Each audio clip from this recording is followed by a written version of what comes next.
IPL spot fixing और सट्टेबाजी मामले की जांच कर रही 2 सदस्यों की जांच कमेटी ने अपनी रिपोर्ट बीसीसीआई को सौंप दी। पीटीआई के मुताबिक सबको क्लीन चिट।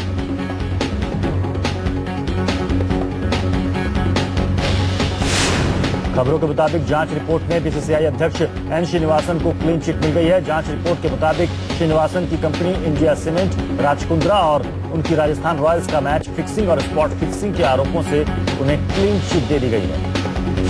रिपोर्ट के मुताबिक इंडिया सीमेंट और राजस्थान रॉयल्स का फिक्सिंग से कोई लेना देना नहीं है। जांच कमेटी ने श्रीनिवासन के दामाद गुरुनाथ मयप्पन को फिक्सिंग के आरोपों से राहत दे दी है। मयप्पन पर सट्टेबाजी के आरोप बने रहेंगे। जांच कमेटी की रिपोर्ट में क्लीन चिट मिलने के बाद श्रीनिवासन के बोर्ड अध्यक्ष पद संभालने की संभावना बढ़ गई है। इस मुद्दे पर फैसला 2 अगस्त को होने वाली बीसीसीआई की वर्किंग कमेटी की बैठक में लिया जाएगा।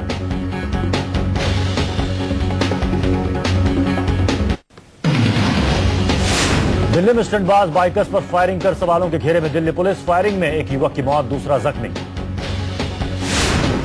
दिल्ली के पटेल चौक पर बाइकर्स पर फायरिंग की गई। 2 बाइकर्स स्टंट कर रहे थे, तभी पुलिस ने उन्हें रोकने की कोशिश की।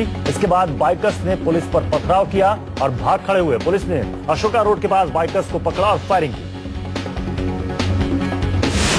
गोली लगने से एक बाइकर करण की मौत हो गई। करण की उम्र 19 साल बताई जा रही है। दूसरे बाइकर पुनीत को बाइक से गिरने की वजह से चोटें आई हैं। बाइक स्टंटबाजों पर पुलिस की फायरिंग पर उठे सवाल। करण की मां ने कहा, बेटे को बाइक चलानी नहीं आती थी, पुलिस ने बेटे का कत्ल कर दिया।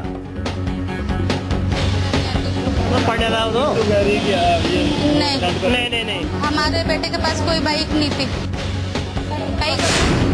घायल पुनीत शर्मा की मां के मुताबिक पुलिस के आरोप गलत और बेबुनियाद हैं। पुनीत पुलिस की गोली से जख्मी हो गया था। हालांकि अब उसकी हालत खतरे से बाहर बताई जा रही है।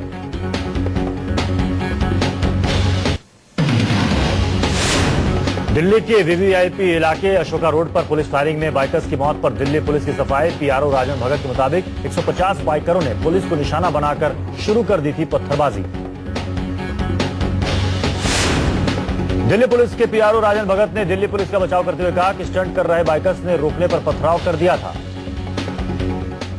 पीसीआर की गाड़ी ने लगभग 150 बाइकर्स को वहां पर देखा। उनको जब रोकने की कोशिश की गई तो उन्होंने अचानक पथराव शुरू कर दिया, जिसमें पीसीआर की गाड़ियों को नुकसान पहुंचा, पुलिसकर्मियों को भी चोट आई। दिल्ली पुलिस के पीआरओ के मुताबिक बचाव में पुलिस ने बाइक के पहिए पर गोली चलाई, जो युवक को लग गई। दिल्ली पुलिस के पीआरओ के मुताबिक पथराव में कई पुलिसकर्मी भी घायल हुए हैं। पुलिस मौका वारदात पर लगे सीसीटीवी फुटेज को खंगाल रही है। राजन भगत के मुताबिक पुलिस की गोली से मारे गए करण शर्मा की ब्लड सैंपल रिपोर्ट अल्कोहलिक आई है।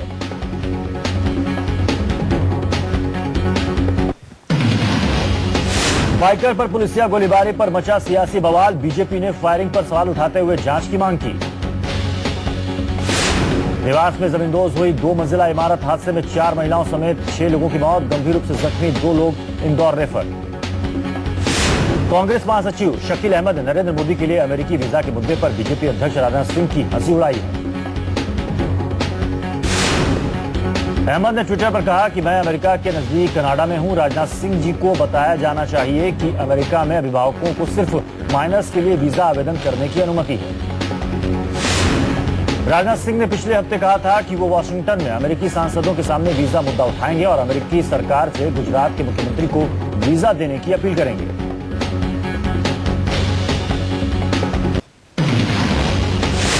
यूपी पुलिस की संवेदनहीनता पर फिर उठे सवाल। फिरोजाबाद में सरेआम जेसीबी मशीन से लाश को घसीट कर ले गई यूपी पुलिस।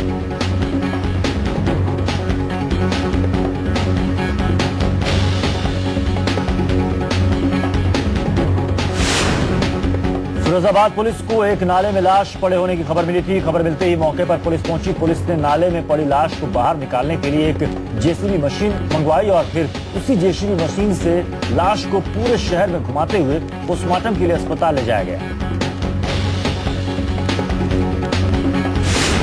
फिरोजाबाद पुलिस की आंखों का पानी सूखा। लाश को बिना कपड़े से ढके सरेआम सड़क पर घुमाते ले गई यूपी पुलिस।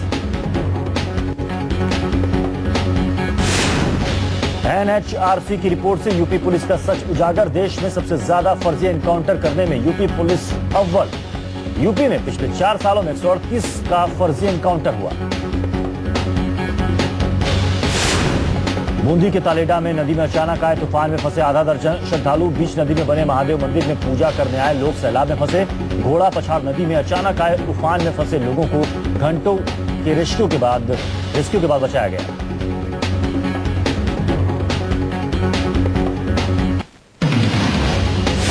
सूत्रों के मुताबिक आंध्र प्रदेश के मुख्यमंत्री एन किरण कुमार रेड्डी तेलंगाना बनाए जाने के खिलाफ हैं। स्थानीय निकाय के चुनाव तक ऐलान टालने की उम्मीद। तेलंगाना मसले पर हो सकती है अगले हफ्ते यूपीए कोऑर्डिनेशन कमेटी की बैठक। आंध्र प्रदेश के मुख्यमंत्री किरण रेड्डी ने कहा विभाजन में नहीं बनेंगे वो पार्टी।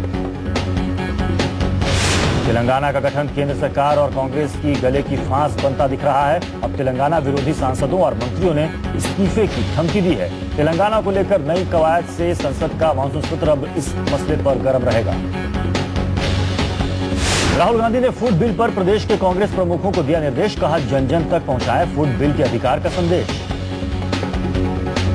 खबरों के मुताबिक महाराष्ट्र कांग्रेस लीडरों को कांग्रेस उपाध्यक्ष का निर्देश। सोनिया पीएम की तस्वीर के जरिए लोगों को फूड सिक्योरिटी बिल के फायदे बताया जाए। एनसीपी न ले जाए बिल का फायदा। बीजेपी के वरिष्ठ नेता लालकृष्ण आडवाणी ने यूपीए सरकार पर जमकर प्रहार किए। आडवाणी ने कहा कि अगली सरकार एनडीए की ही बनेगी और वो भी रिकॉर्ड बहुमत से। उस पार्टी को सुना और बाकी को भी सुनेंगे। मैं उनको बधाई देना चाहता हूं। बीजेपी के अनुसूचित जाति के नेताओं की बैठक में आडवाणी ने कहा कि बीजेपी का काम यूपीए की भ्रष्टाचारी सरकार ने आसान कर दिया है। बीजेपी के पक्ष में हवा बह रही है। आडवाणी ने कहा कि चुनाव में मुद्दे तो कांग्रेस के कुशासन से ही तय हो गए हैं। कांग्रेस ने तकरीबन तय कर दिया है कि इस बार लोकसभा चुनाव में करप्शन, महंगाई और सुशासन बड़ा मुद्दा होगा।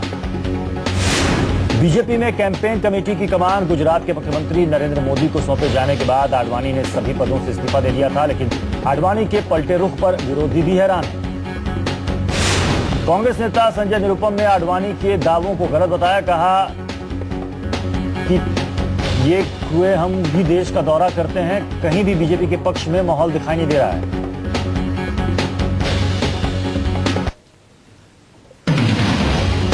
दो 2014 के आम चुनाव में बीजेपी को रिकॉर्ड तोड़ सीटें मिलने के आडवाणी के दावे पर कांग्रेस ने उठाया सवाल। मीम अफजल बोले बीजेपी को सीटें बढ़ेंगी नहीं घटेंगी।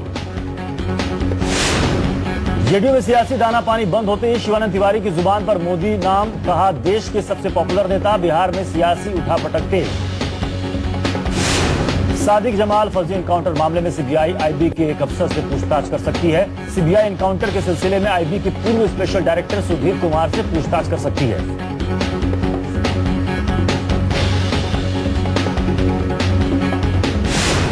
भारत को चीन के बाद दूसरी सबसे तेजी से बढ़ती अर्थव्यवस्था बताते हुए वित्त मंत्री पी चिदम्बरम ने कहा कि लोगों को मौजूदा आर्थिक नरमी को लेकर चिंतित नहीं होना चाहिए।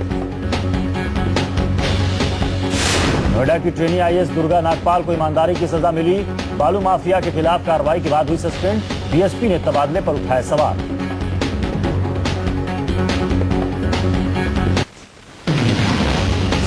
पश्चिम बंगाल के मुख्यमंत्री ममता बनर्जी एक बार फिर केंद्र सरकार से नाराज हैं। ममता गोरखालैंड की मांग का विरोध कर रही हैं।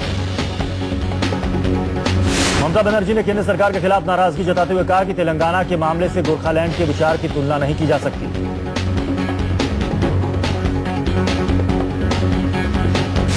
पश्चिम बंगाल से अलग गोरखालैंड बनाने की मांग एक बार फिर तेज हो गई है। जीजेजेएम ने 29 जुलाई से 72 घंटे का बंद बुलाने का ऐलान किया है। कांग्रेस के प्रवक्ता राज बब्बर के 12 रुपए में भरपेट खाने वाले बयान पर उनके बेटे आर्य बब्बर को जवाब देना हुआ मुश्किल। मांगी माफी। मीडिया के सवालों पर पहले तो आर्य बब्बर ने जवाब देने की कोशिश की, लेकिन सवालों की बौछार के बाद उन्होंने हाथ जोड़ते हुए कहा कि वो इसका जवाब नहीं दे सकते क्योंकि वो पॉलिटिशियन नहीं है।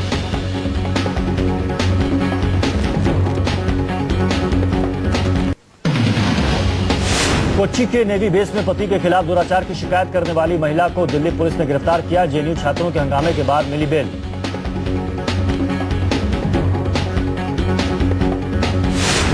दिल्ली से सटे फरीदाबाद में झूठी शान के लिए एक लड़के को दबंगों ने पीट कर मार डाला और उसके शव को थाने के सामने फेंककर फरार हो गए। सरपंच समेत 11 पर केस। हरदोई में रिश्ते हुए तार एक शख्स ने अपनी साली से रेप करने की कोशिश की। विरोध करने पर जिंदा जलाया। पुलिस के मुताबिक बरेली की रहने वाली एक युवती अपनी बहन के घर हरदोई में गई थी। रात के वक्त युवती के जीजा ने उससे गलत हरकत की और फिर रेप करने की कोशिश की। विरोध करने पर जिंदा जलाया। जयपुर के शास्त्री नगर में सिपाही विजय सिंह के क्वार्टर से उसकी पत्नी और 3 बच्चों के शव मिले हैं, जबकि विजय सिंह ने अंबाला के नजदीक ट्रेन से कटकर आत्महत्या कर ली।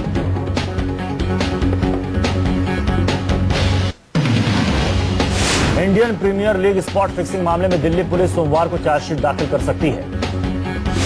खबरों के मुताबिक आईपीएल स्पॉट फिक्सिंग केस में दायर होने वाले आरोप पत्र में दाऊद इब्राहिम के साथ साथ राजस्थान रॉयल्स के 3 खिलाड़ियों समेत दूसरे कई लोगों के नाम शामिल हो सकते हैं। Indian premiere league spot fixing मामले में 11 सट्टेबाजों को मुंबई, अहमदाबाद और दिल्ली से गिरफ्तार किया गया था। 15 दूसरे लोगों को बाद में गिरफ्तार किया गया था। झारखंड में कैडर की कमी से परेशान नक्सलियों ने मासूम बच्चों को गिरोह में शामिल करना शुरू कर दिया है। लोहरदगा में लोगों को धमकाकर स्कूली बच्चों को गैंग में शामिल किया जा रहा है। दिल्ली म्युनिसिपल काउंसिल का दिल्ली को तोहफा, 1 अगस्त से बढ़ाए जाने वाले पार्किंग चार्ज को वापस लेने का फैसला।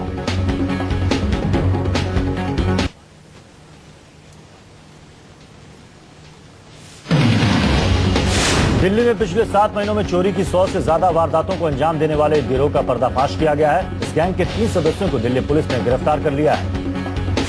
दिल्ली पुलिस ने गैंग के पास से एलसीडी टीवी, लैपटॉप, कैमरा, घड़ी, गैस सिलेंडर, डीवीडी प्लेयर और यूपीएस जैसे रोजमर्रा की घरेलू चीजों को बरामद कर लिया है। मुंबई पुलिस ने एक ऐसे लुटेरे को गिरफ्तार किया है जो मॉडल्स और एक्ट्रेस की तस्वीरें खिंचवाने के नाम पर प्रोफेशनल फोटोग्राफर्स को ठग लिया करता था। प्रदीप नाम के इस आरोपी ने मुंबई के कई इलाकों समेत बेंगलोर और कोलकाता में भी लोगों को झूठे दावे कर मूर्ख बनाकर उन्हें ठगा था। आरोपी प्रदीप को पकड़ने में पुलिस की मदद एक गूंगे बच्चे ने की। प्रदीप को पकड़ने के लिए मुंबई पुलिस की टीम कोलकाता पहुंची। मासूम की निशानदेही पर आरोपी गिरफ्तार।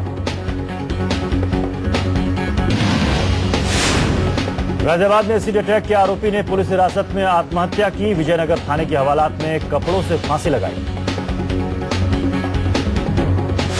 पाकिस्तान की कराची जेल में 21 दिन पहले मरने वाले 37 साल के भारतीय मछुआरे का शव उसके घर लाया गया।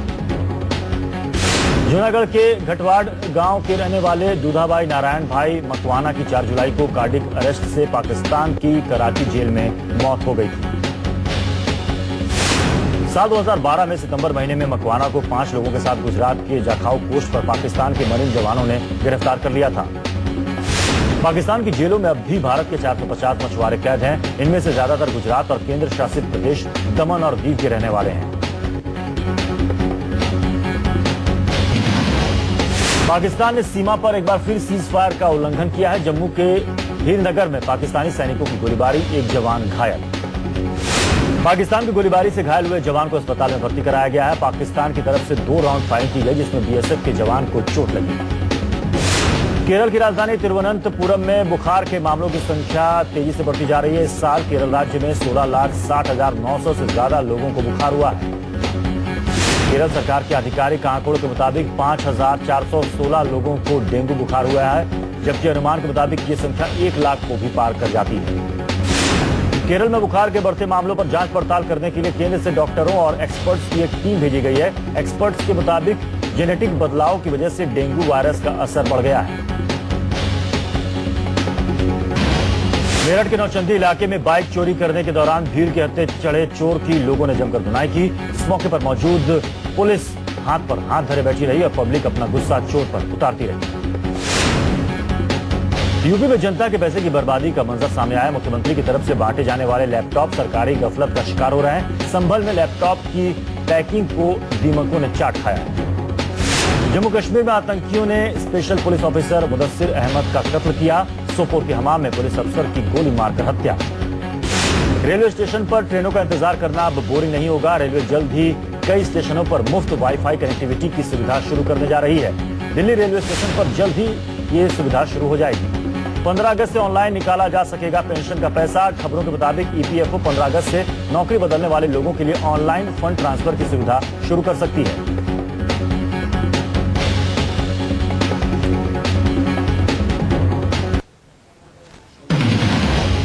भारतीय निवेशकों द्वारा नेपाल में किए गए $32.5 लाख के निवेश से इस पड़ोसी देश के 30,000 युवाओं के लिए रोजगार के अवसर उपलब्ध हुए। रमजान के मौके पर कश्मीर से लेकर केरल तक समोसे की धूम। रोजेदार इफ्तार में बड़े पैमाने पर समोसे का इस्तेमाल कर रहे हैं। रांझणा की कामयाबी के बाद बनारस पहुंची सोनम कपूर की कार ट्रैफिक जाम में फंसी। सोनम की कार कुछ देर के लिए अपने काफिले से अलग हो गई।